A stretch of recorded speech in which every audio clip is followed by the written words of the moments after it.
For the 10th time, her name flashed across his phone. Isabella. With a contemptuous swipe of his thumb, Damien Blackwood silenced the call. His focus cemented on the presentation before him. He was on the verge of the biggest deal of his life, a multi-billion-dollar partnership that would catapult Blackwood Corp into the stratosphere.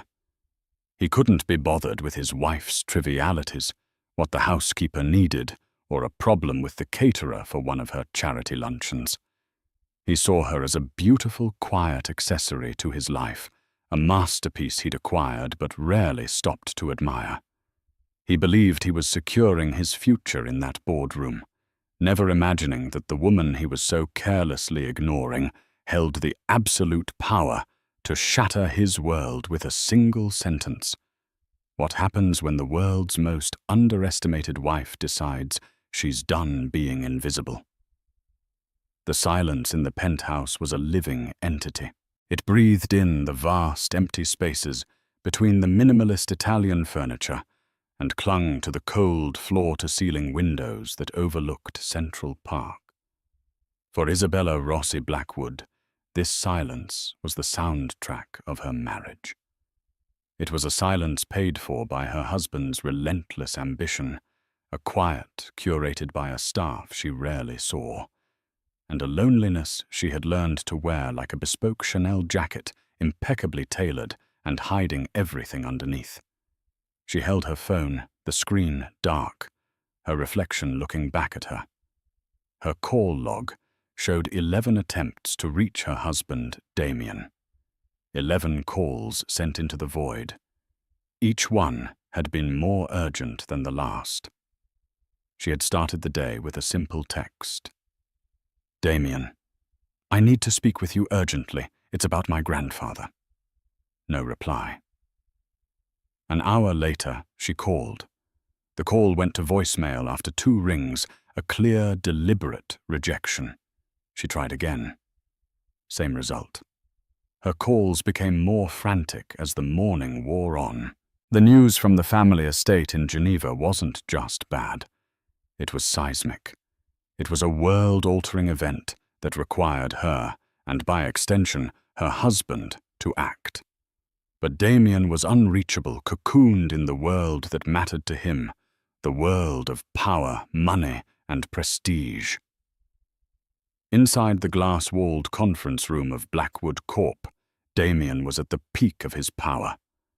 He paced before a holographic display, his custom Tom Ford suit fitting him like a second skin. His voice was a low, confident baritone, mesmerizing the investors from a Japanese tech conglomerate. Blackwood Corp doesn't just build smart cities, he declared, his hand slicing through the air. We build the future of human interaction. We are on the precipice of securing a revolutionary energy patent. But to do that, we need a partner with vision.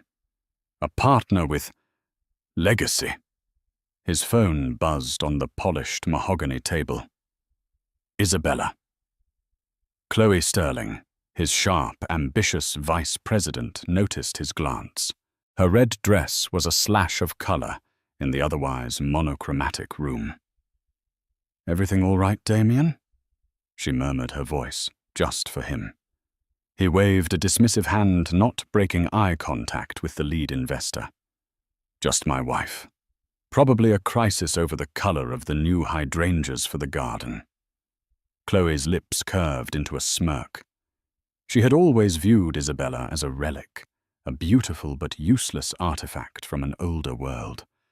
She was the one who worked alongside Damien, who understood the pressure, the kill or be killed nature of their business. Isabella, in her eyes, was just the woman who planned his dinner parties.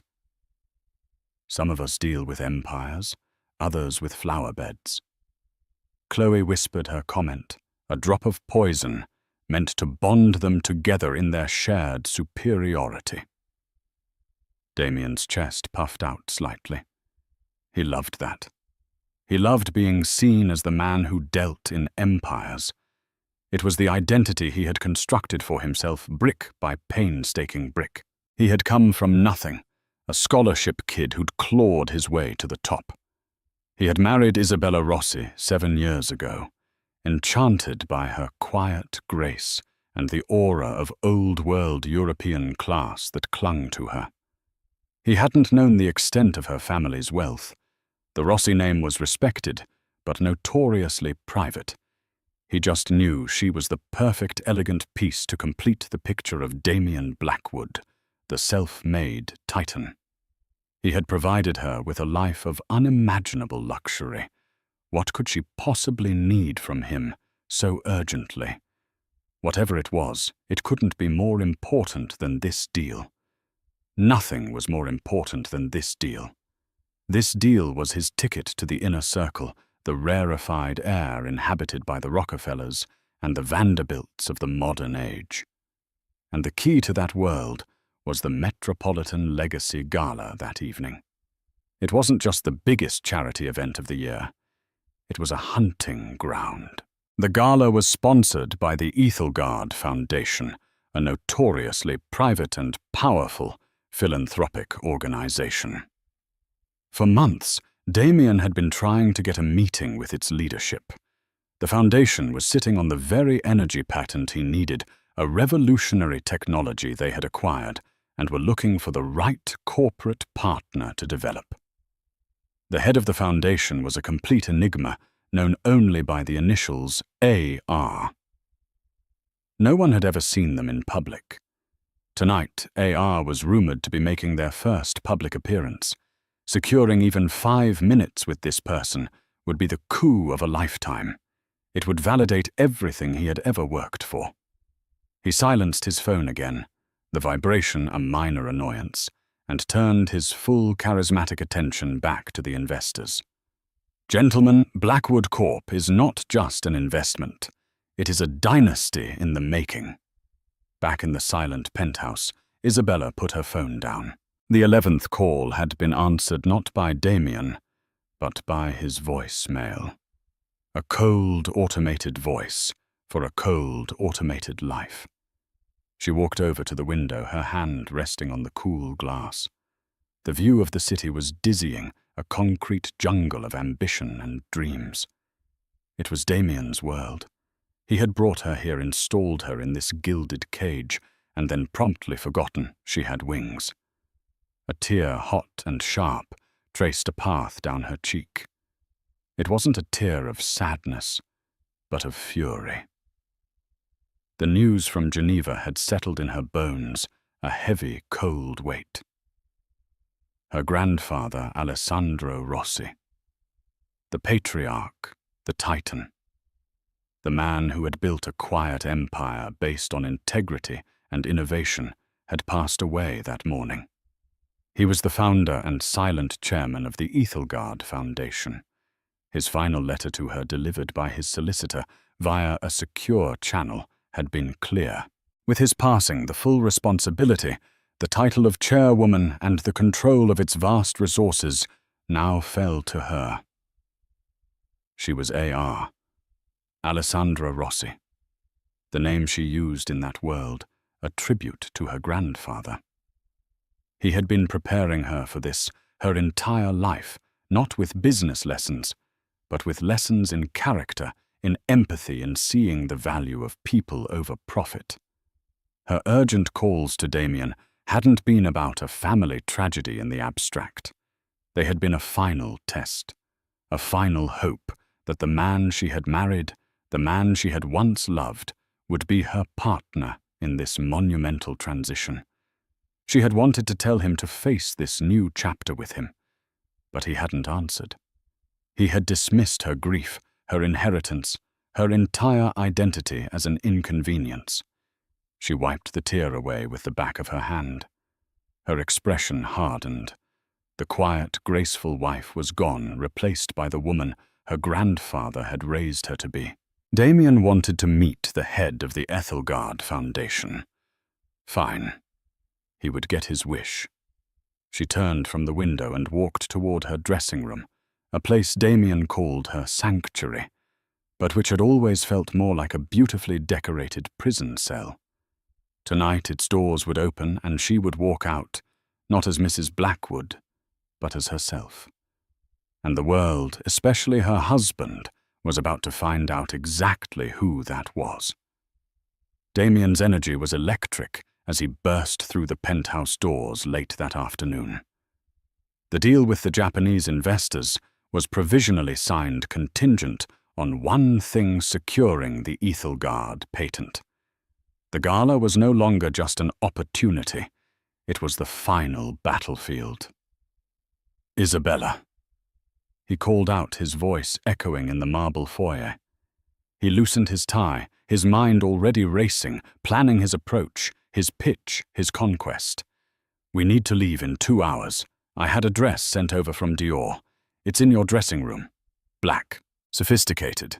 You need to look the part tonight. Isabella emerged from the hallway. Not from her dressing room, but from her private study, a room Damien rarely entered. She was already dressed, but not in the designer gown he had sent.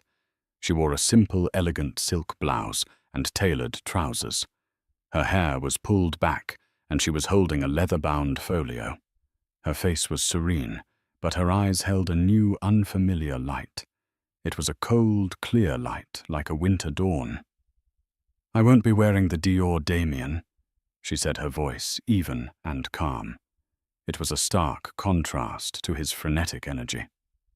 Damien stopped, irritated. This was not the time for games. "Don't be difficult, Isabella. Tonight is the most important night of my career. I need you to be perfect. The black dress is perfect." "It's a beautiful dress," she conceded, placing the folio on the large mahogany table in the center of the room. "But it's not suitable for my role this evening." He laughed, a short, incredulous bark. Your role is to be my wife. To smile, look stunning, and charm the ancient wives of my potential business partners. That's it. Now please go get ready." He started to walk past her, but she didn't move. "My grandfather died this morning, Damien." The words hung in the air, heavy and sharp. Damien froze. He turned to look at her, really look at her, for the first time that day. He saw the faint redness around her eyes, the subtle tension in her jaw. A flicker of guilt pierced his armor of ambition. He had ignored her calls. All 11 of them. "Izzy, I'm sorry." He stammered the words, feeling clumsy and inadequate. "I didn't know. I was in the meeting of a lifetime."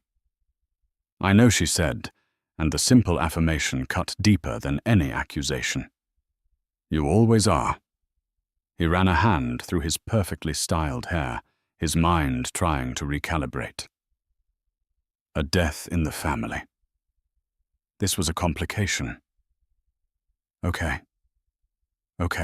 Look, we can cancel. We'll stay home. We'll make arrangements to fly to Geneva tomorrow. It was the proper thing to say, the husbandly thing. But even as he said it, his stomach churned at the thought of missing the gala, missing his chance at AR. "There's no need to cancel," Isabella replied, her composure unwavering. "I still have to be there. And so do you. You wouldn't want to miss it." Damien was confused. "What are you talking about? Your grandfather just died. Why would you want to go to a party?" "It isn't a party for me. It's a responsibility," she said, tapping the folio. "Alessandro's passing has accelerated some things. There are duties I must now formally assume." He still wasn't understanding. He saw her grief as a logistical problem, an emotional detour from his path to glory. "Look, whatever it is, it can wait. A night of mourning is the least you can do. It's what's expected. What's expected of me is no longer your concern," she said, the coldness in her voice now unmistakable. She turned and walked toward her dressing room. I will be ready to leave in an hour, but I will be taking my own car. Damien stood alone in the vast living room, baffled and annoyed. Her grief was making her irrational dramatic. He'd apologize properly later, buy her a diamond bracelet to make up for his inattention. But tonight, he had a mission. He would go to the gala, find AR, and secure his destiny. He'd deal with his wife's strange mood later. He assumed she would eventually put on the Dior dress and come to her senses, sliding back into the role he had assigned her. An hour later, as Damien's Bentley was pulling up to the front of their building, another car, a sleek, understated but obviously armored Maybach, pulled up behind it. He watched, puzzled, as Isabella exited the building. She had not put on the Dior. Instead, she wore a custom-made Armani gown in a deep sapphire blue. The color was regal commanding. Around her neck was a single breathtaking piece of jewelry, a diamond and sapphire necklace he had never seen before. It wasn't flashy. It was regal, a piece that spoke of generations of wealth, not a single season's bonus. Her hair was styled in an elegant chignon, and her makeup was subtle but flawless. She didn't look like a grieving granddaughter. She didn't look like his quiet, unassuming wife. She looked like a queen. A man in a dark suit, clearly a professional security detail, opened the door of the Maybach for her. She didn't even glance at Damien or his Bentley. She simply got into her car, and it pulled away smoothly into the Manhattan traffic, heading downtown. Damien was left standing on the sidewalk, a storm of confusion and anger brewing inside him. Who was this woman? Where did that car come from? And that necklace? It must have been worth more than his first-year profits. Chloe called him, then her voice crisp and impatient. Damien. Where are you? The pre-gala reception is starting. Everyone who's anyone is here. I'm on my way, he snapped, getting into his car. He slammed the door shut, his mind reeling. For the first time in their 7 years of marriage, he had the unsettling feeling that he didn't know his wife at all. A part of him was furious at her defiance, but another smaller part was unnerved. It was the feeling a chess player gets when his opponent makes a move so unexpected, so outside the known rules of the game, that he realizes he might not be playing against a novice after all.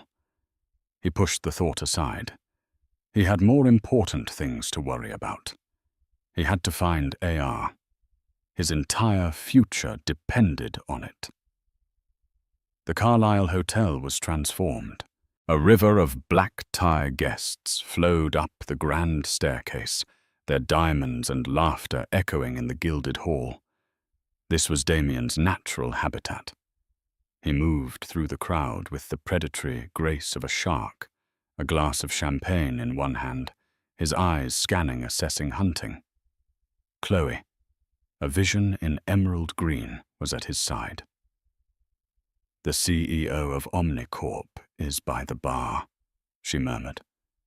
And I saw Jacob Stern, the private equity king, talking to a senator near the terrace. The target, however, is nowhere to be seen. The target was AR. The whispers about the head of the Ethelgard Foundation were everywhere. Some said AR was a reclusive tech billionaire who had cashed out and turned to philanthropy. Others whispered it was an old European aristocrat. The mystery only added to the foundation's allure. Its sponsorship of the gala was a statement of immense power. They'll be here, Damien said, his confidence a carefully constructed facade. Isabella's dramatic exit had shaken him more than he cared to admit. Someone this powerful doesn't sponsor an event like this and not show up. They'll make an entrance. He saw a few familiar faces, rivals he'd bested, allies he'd cultivated. They greeted him with the requisite mix of professional courtesy and thinly veiled envy. He was Damien Blackwood, the man of the hour, the one whose name was on everyone's lips. He was exactly where he wanted to be. Then he saw her. Isabella was standing near a marble column, speaking with a man he recognized instantly. Marcus Thorne, the formidable silver-haired chairman of the Federal Reserve. They weren't making small talk. Isabella was speaking, and Thorne was listening with an intensity and deference Damien had never seen him afford anyone, let alone himself. Damien's smile tightened. What was she doing talking to Marcus Thorne? He started towards them, a possessive proprietary anger rising in him. Chloe put a hand on his arm. "Careful, Damien," she warned. "Don't make a scene. People are watching." He brushed her off. He was her husband. He had every right. As he approached, he saw Isabella laugh at something Thorne said. A genuine, confident laugh he hadn't heard in years.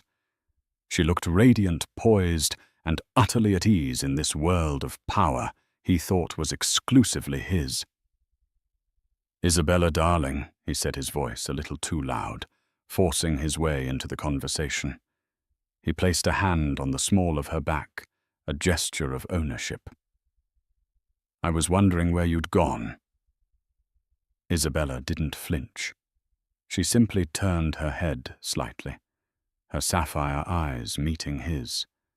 The coldness in them was startling. "Damien, I was just catching up with an old friend. You know Marcus, of course." Thorne turned his expression unreadable. "Blackwood," he said, his nod curt. There was no warmth in it. "My deepest condolences on your loss, Isabella. Alessandro was a giant, a mentor, and a dear friend. The world is poorer for his absence." Damien was stunned into silence. Marcus Thorne knew Isabella's grandfather, knew him well enough to call him a mentor. "Thank you, Marcus," Isabella said, her voice warm for the first time that evening. "He always spoke very highly of you." Damien felt like an intruder at his own party. He tried to recover, to assert his place. "Yes, a terrible loss. We're all devastated. I was just telling Isabella she shouldn't have come tonight, but she insisted on being brave." He tried to frame it as her emotional whim, painting himself as the concerned husband. Isabella's smile was thin and sharp as a razor's edge. "Bravery has nothing to do with it. Some duties can't be postponed." She turned her back on Damien, returning her full attention to Thorne. "Marcus, we must discuss the Foundation's new arts endowment next week. My grandfather left some very specific instructions." "The Ethelgard Foundation." The name hit Damien like a physical blow. He stared at his wife, at the impossible connection being drawn in front of him. No, it was impossible. A coincidence.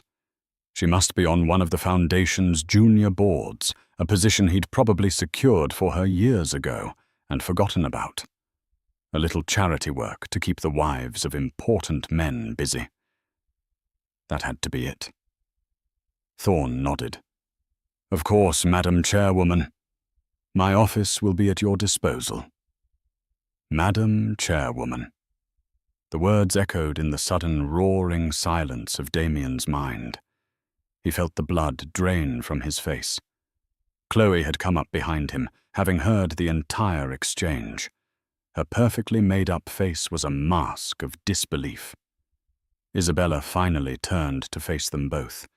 She looked at Damien, and for the first time, he saw a glimmer of what looked like pity in her eyes.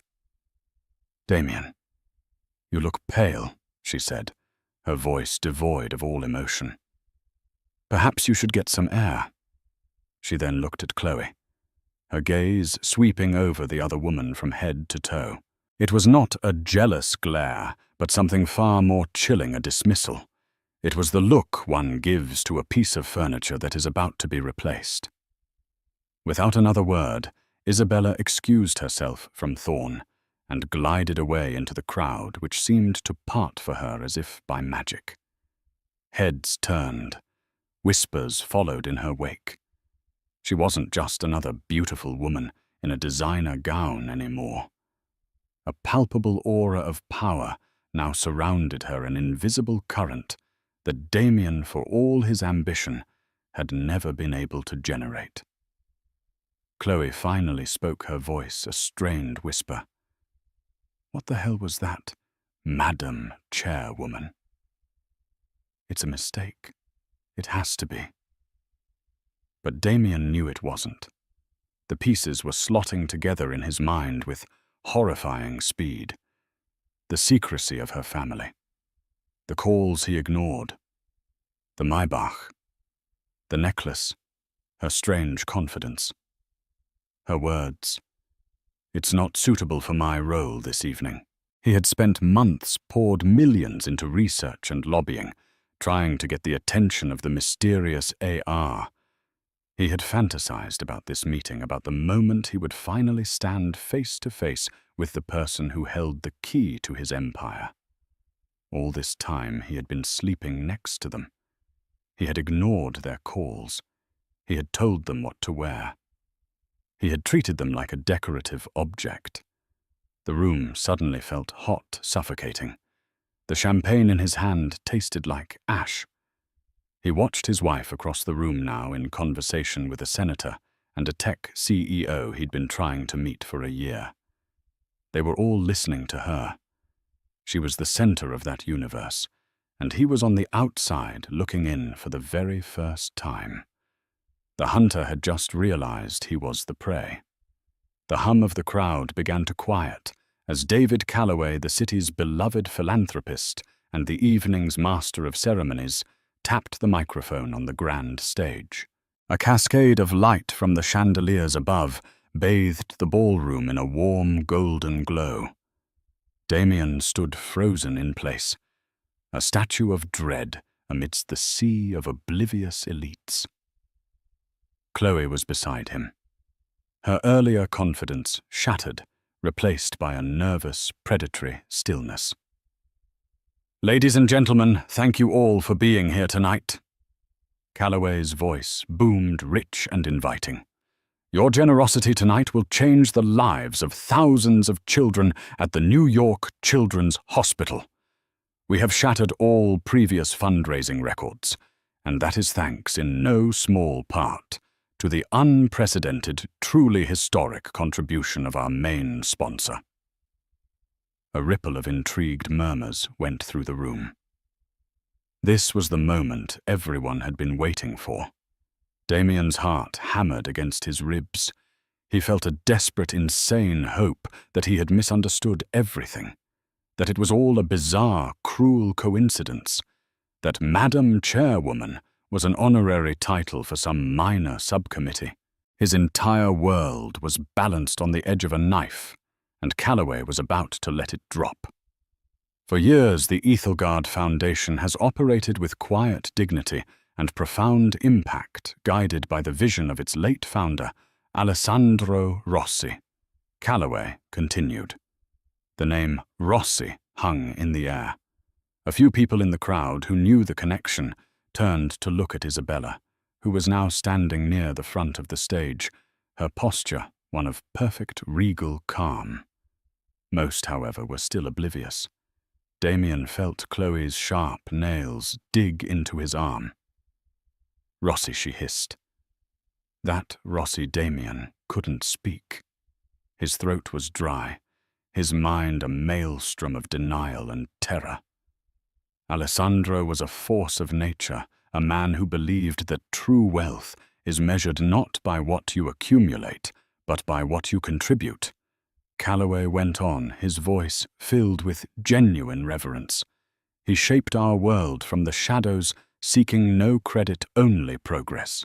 Before he passed, he ensured his legacy would continue, placing his life's work into the hands of a successor he had been preparing since birth. A successor who has until now chosen to honor his tradition of privacy. Damien's eyes were locked on Isabella. She wasn't looking at the stage. She was looking directly at him. Her expression was not triumphant, not angry, not sad. It was empty. It was the look of a judge who had already passed sentence. In that moment he saw the full scope of his catastrophic miscalculation. He hadn't just neglected his wife, he had disdained a monarch without realizing she wore a crown. The leadership of the Ethelgard Foundation is a closely guarded secret, Calloway said, leaning closer to the microphone, his voice dropping conspiratorially. The visionary leader known to the world only as AR is in this room tonight. They have decided that this evening, in honor of Alessandro's memory, and to launch the Foundation's most ambitious initiative, yet it is time to step into the light. The air in the ballroom was thick with anticipation. Phones were being subtly raised. The press, cordoned off at the back, surged forward against the velvet ropes. Damien felt a cold sweat bead on his forehead. He wanted to run, to disappear, but his feet were bolted to the floor. This was his nightmare, and he was the star of it. He thought of the morning of the 11 missed calls. He thought of his condescending tone, his casual dismissal. Probably a crisis over the color of the new hydrangeas. The memory made him physically sick. She hadn't been calling about flowers. She had been grieving the loss of her grandfather. She had been stepping into the role of one of the most powerful people in the world. And she had reached out to him, her husband. And he had sent her to voicemail. "It is my distinct honor." Calloway's voice swelled, filling every corner of the vast room, to introduce to you for the very first time the mind behind the mission, the heart of the Foundation, and the guardian of Alessandro Rossi's legacy. Ladies and gentlemen, please welcome the chairwoman of the Ethelgard Foundation. Damien shut his eyes. He couldn't bear to see it. He could only hear the name that would detonate his life. Mrs. Isabella Rossi Blackwood. For a single drawn-out second, the world stopped. A collective intake of breath seemed to suck the very air from the ballroom. Then a wave of stunned silence, so absolute and profound that the clinking of a single ice cube in a distant glass sounded like a gunshot. Damien's eyes snapped open. It was real. The nightmare was real. Every head in the room, hundreds of them, swiveled in unison. First, they looked towards the stage, then as if pulled by an invisible string, they turned towards him. They were looking for his reaction. He was part of the spectacle. His humiliation was the appetizer to Isabella's main course. He saw it all in a dizzying, slow-motion montage. The dropped jaws, the wide, disbelieving eyes of his competitors, the frantic whispering that erupted like wildfire, spreading from table to table. He saw Marcus Thorne, the Fed chairman, nodding slowly, a look of grim satisfaction on his face. He saw Jacob Stern, the private equity king, raise an eyebrow, his calculating gaze flicking from Isabella to Damien, already reassessing deals and power dynamics. And Chloe. He turned to her and saw the blood drain from her face. Her mask of cool ambition was gone, replaced by a raw, ugly look of shock and envy. Her dream of supplanting Isabella, of becoming Mrs. Blackwood, had just been revealed as a pathetic delusion. She hadn't been competing with a simple society wife. She'd been trying to sideline a queen. The realization seemed to age her 10 years in an instant. But it was Isabella who held the room captive. As her name echoed, she took a step forward into the spotlight. The sapphire blue of her dress seemed to absorb the light, making her glow. The Rossi necklace around her neck glittered not as an ornament, but as a sigil of power. She moved with an unhurried, unshakable grace, the picture of serene authority. The quiet, reserved woman Damien had known for 7 years was gone. In her place stood a stranger, a formidable, commanding presence who owned the very ground she walked on. She ascended the small set of stairs to the stage, her expression calm and composed. She shook David Calloway's hand, murmuring a quiet thank you, before turning to face the audience. She didn't look at the teleprompter. She didn't need it. Her eyes swept across the sea of stunned faces, pausing for a fraction of a second to meet Damien's. In that fleeting glance, he saw the abyss that had opened between them. It was a chasm of his own making, dug with every ignored call, every dismissive comment, every time he had made her feel small, so he could feel big. The silence finally broke, replaced by a smattering of applause, which quickly grew into a thunderous, sustained ovation. It was a recognition of the shock, the drama, the sheer audacity of the reveal. They were applauding the ultimate power play. Damien felt his legs tremble. He had to grip the back of a chair to steady himself. His carefully constructed universe, with him at the center, had just been inverted. He was no longer the sun. He was a forgotten, insignificant moon orbiting a star whose brilliance he had never even bothered to notice. He watched his wife stand at the podium, a symbol of everything he craved: legacy, respect, true power. And he knew with a certainty that chilled him to the bone that he had lost it all. He had been handed the keys to the kingdom on his wedding day, and in his arrogance he had mistaken them for trinkets. The applause died down, and a hush fell over the room once more. Isabella leaned toward the microphone. Her voice, when she spoke, was not loud, but it was clear and resonant, carrying to every corner of the ballroom. It was the voice of a woman who had found her power and was about to use it. "Thank you." She began, her gaze sweeping over the audience deliberately, avoiding her husband. "My grandfather, Alessandro Rossi, believed in a simple principle. True innovation is born not from ambition, but from empathy." The first sentence was a death blow. His entire company was built on ambition. She had just invalidated his whole philosophy of life without ever mentioning his name. Damien felt the blood rushing in his ears, his vision narrowing until the only thing he could see was the woman on stage, the woman he called his wife, systematically dismantling his world. For decades, Isabella continued her voice, holding the rapt attention of everyone in the room.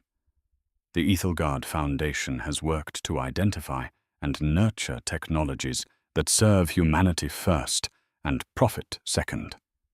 We have operated from the shadows because my grandfather believed that the work should always be more important than the name attached to it. He taught me that integrity is what you do when no one is watching. Every word was a perfectly aimed dart, and Damien felt each one pierce his soul. His entire business model was built on public perception, on splashy announcements, and the cult of his own personality.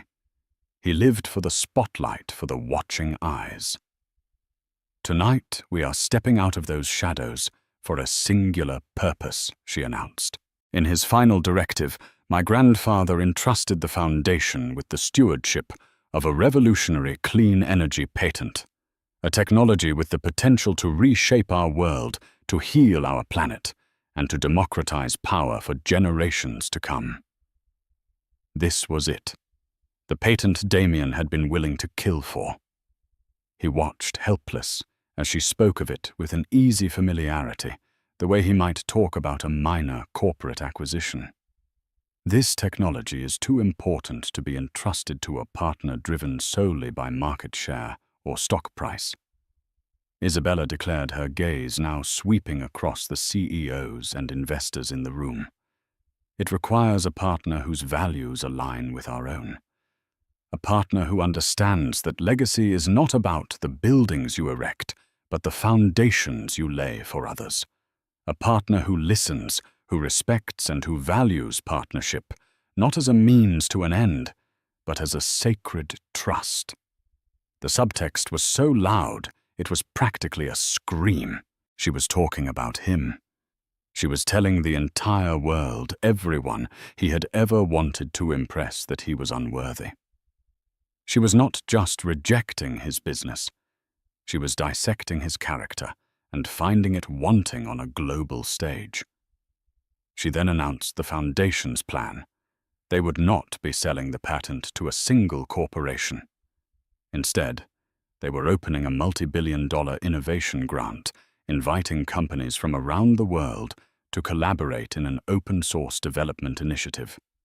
She was effectively taking the prize off the table and giving it to the world, making Damien's cutthroat pursuit of it seem greedy and small-minded.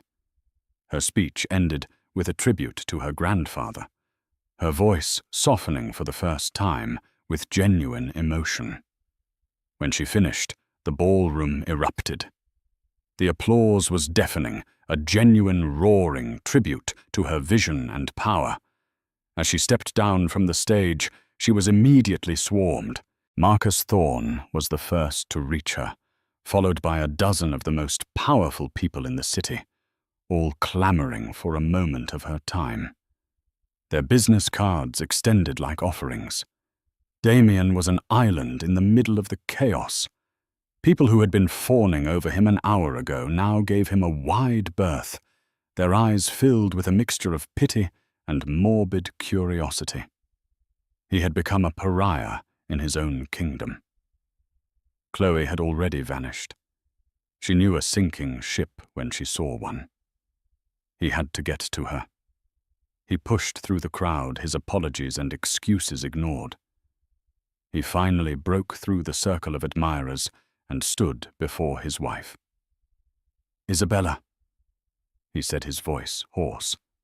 She turned to him, her face an unreadable mask. The powerful people around her fell silent, sensing the impending drama. "We need to talk," he pleaded, his voice low and urgent. "In private." "We have nothing to talk about, Damien," she replied, her voice as cold as glacial ice. "You made your position perfectly clear this morning. 11 times. The public shaming was brutal. A few people nearby winced. I didn't know," he hissed, desperate. "If you had told me, if I had any idea who you were. That's the point." She cut him off, her voice dangerously quiet. "You shouldn't have had to know who I was to listen. You only needed to know that I was your wife. The woman who was trying to tell you that her grandfather, the man who walked her down the aisle to you, had just died.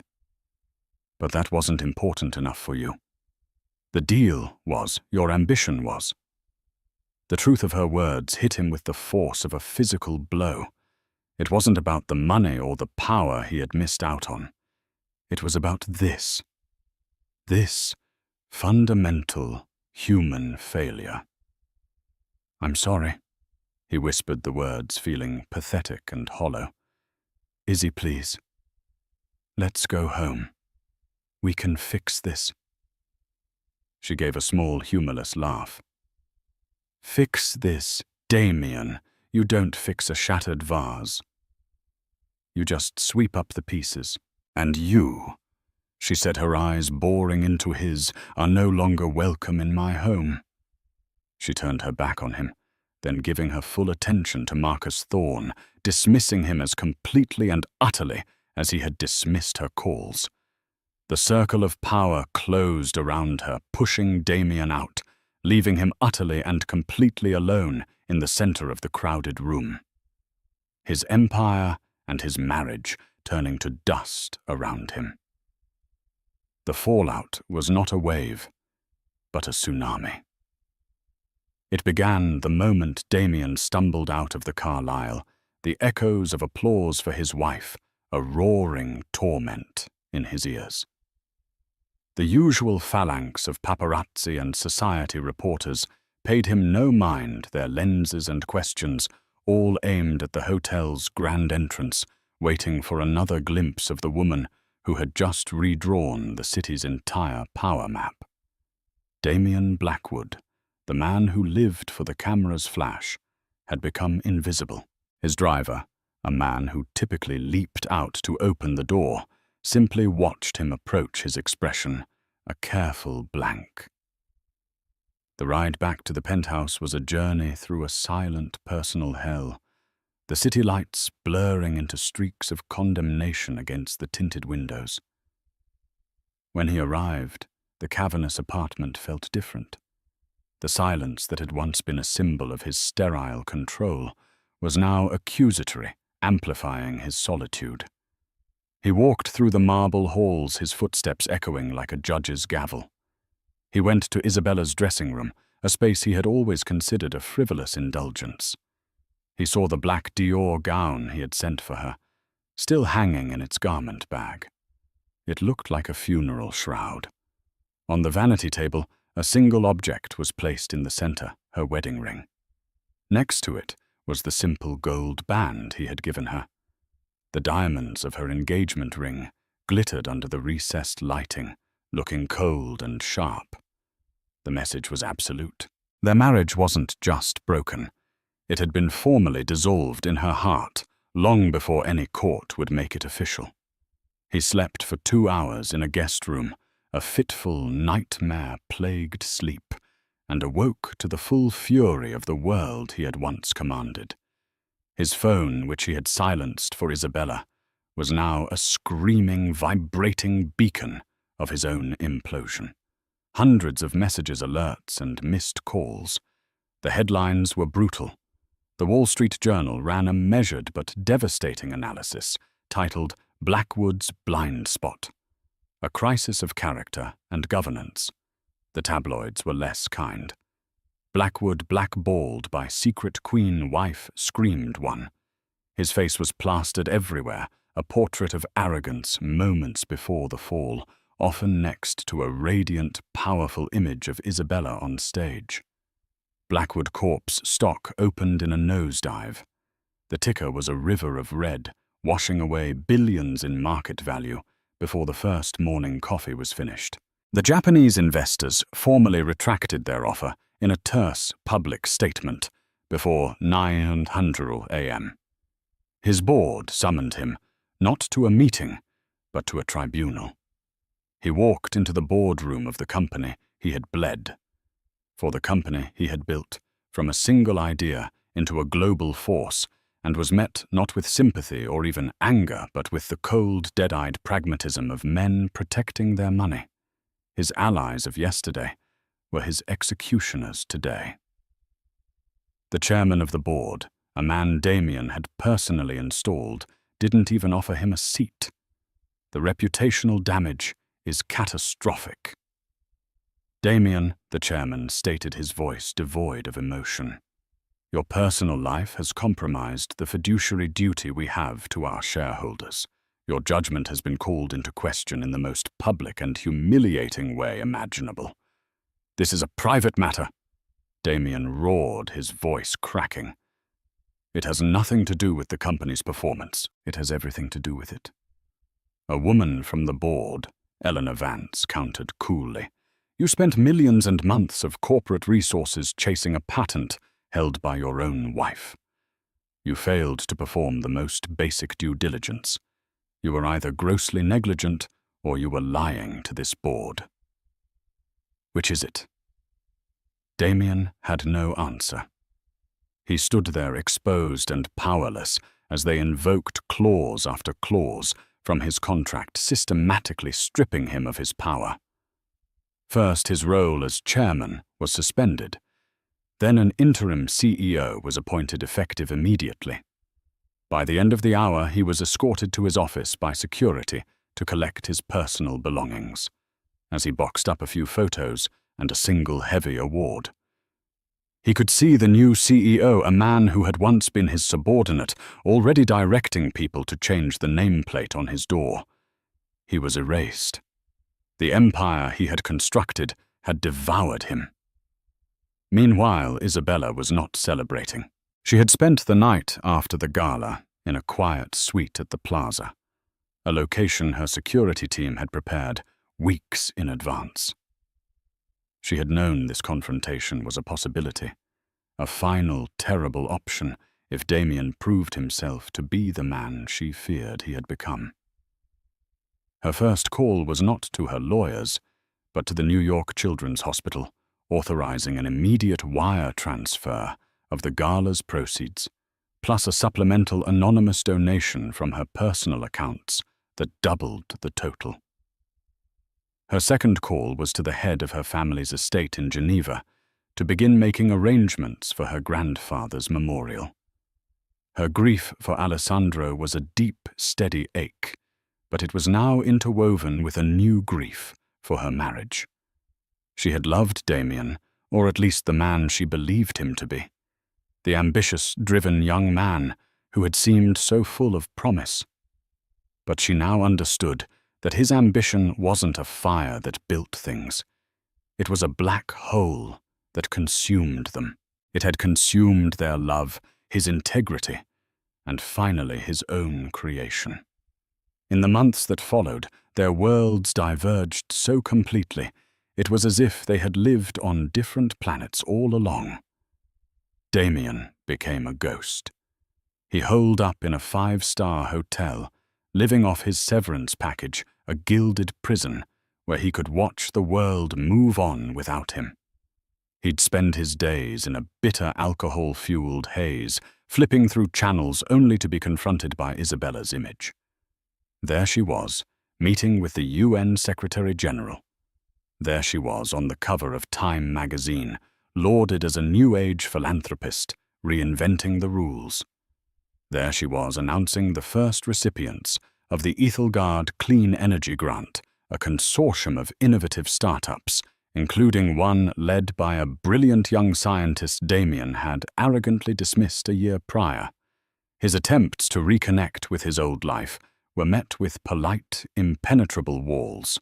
The friends who had once clamored for his invitations now had their secretaries inform him they were in a meeting. He was a social leper, a cautionary tale whispered at the very galas he once dominated. In the lonely, quiet hours of the night, the memory of the 11 missed calls would return to haunt him. He would see her name flashing on his screen, feel the phantom vibration in his hand, and remember the casual, contemptuous swipe of his thumb. It was the single most destructive act of his life, an act of such profound arrogance that it had cost him everything. He hadn't just lost a company or a fortune. He had lost the chance to stand beside a truly great woman, not as her master, but as her equal. The depth of that loss was an ocean, and he was drowning in it. Isabella, conversely, had never been more alive. She shed the Blackwood from her name as easily as a snake sheds its skin, becoming simply Isabella Rossi. She stepped into the role her grandfather had prepared her for, with a natural, commanding grace. She wasn't just a figurehead. She was a visionary. She traveled the world, her focus shifting from society galas to field sites for clean water projects and mobile health clinics. She spoke not in the empty corporate jargon Damien favored, but with a quiet intelligence and genuine empathy that moved people. She discovered a strength she never knew she possessed, a resilience forged in the lonely silence of her marriage. She learned that power wasn't about dominating a room, it was about inspiring it. Legacy wasn't your name on a building, it was the lives you changed for the better. The final divorce decree arrived for Damien on a cold Tuesday afternoon, delivered by a stoic courier. It was just a stack of papers, the legal codification of a reality he had been living for months. He signed them without reading, his hand steady. The rage had burned out, leaving only a hollowed-out landscape of regret. It was over. On that same day, Isabella was in her grandfather's old office overlooking Central Park. Her lawyer called with the news. She thanked him, her voice even. After hanging up, she didn't move for a long time. She looked out at the autumn leaves, a riot of gold and red against the grey sky. She felt a pang, a ghost of a memory of her and Damien walking through that same park years ago, when their future had seemed as bright and full of colour as the trees before her. A single tear traced a path down her cheek, not for the man he became, but for the man she had hoped he would be. Then the intercom on her desk buzzed. "Madam Chairwoman," her assistant's voice came through crisp and respectful. "The architects for the new research hospital are here to see you." Isabella wiped the tear away. The past was the past. Her grief had been honored, her accounts settled. The future was waiting. She had lost a husband who saw her as an accessory. But she had found her purpose. She had inherited an empire of wealth, but she had built an empire of self. "Send them in," she said, her voice filled with a calm, unshakable strength. "We have work to do." Isabella's journey from a silenced wife to a global force serves as a powerful reminder that the quietest people often have the most to say. Her story isn't just about revenge. It's about reclamation. It's about reclaiming her name, her power, and her voice from a world and a man that tried to render her invisible. She proved that true strength isn't about the noise you make or the attention you demand, but about the integrity you hold when no one is watching. Damien's empire was built on sand, on the fragile ego of one man. Hers is built on a foundation of purpose, a legacy that will outlive them all. Her story is a testament to the fact that underestimating someone can be the most expensive mistake you ever make. If Isabella's incredible story of transformation and justice inspired you, please show your support by hitting that like button. Share this video with someone who needs to be reminded of their own hidden strength. And most importantly, don't forget to subscribe and turn on notifications so you never miss another story of karma empowerment and the shocking secrets hidden just beneath the surface. Thank you for listening.